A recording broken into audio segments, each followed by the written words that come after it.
নমস্কার দর্শক বন্ধু, বিবাহে বাধা কাটানোর কিন্তু একটা বিশেষ উপায় বলে দিচ্ছি, অত্যন্ত কার্যকরী।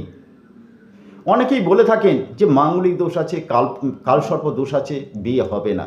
বয়স পেরিয়ে যাচ্ছে, বিয়ে হচ্ছে না। ছেলে মেয়ে উভয়ের ক্ষেত্রেই প্রযোজ্য। এখন বর্ষাকাল আছে, খুব দ্রুত কিন্তু কাজ হয়ে যায়। কি করবেন? একটি ছোট ছোট 5খানা টব কিনবেন। ওই 5খানা টবের মধ্যে আপনারা বাইরে থেকে যে কোনো তুলসী চারা আপনারা সংগ্রহ করে নিয়ে এসে ওই তুলসী চারাগুলো ওইখান টবের মধ্যে রোপণ করবেন। যখন প্রতিদিন ওকে যত্ন করবেন, প্রতিদিন একটু একটু করে জল দেবেন।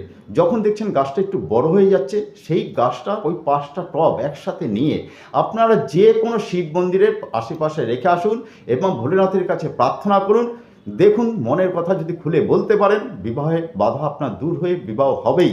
এবং এইটা যদি আপনাদের পূরণ হয়ে যায়, ভালো করে শিব মন্দিরে পুজো দেবেন এবং আপনাদের আশেপাশে যাদের বিবাহে এরকম সমস্যা তৈরি হচ্ছে তাদেরকে একটু জানিয়ে দেবেন। নমস্কার, সকলেই ভালো থাকুন।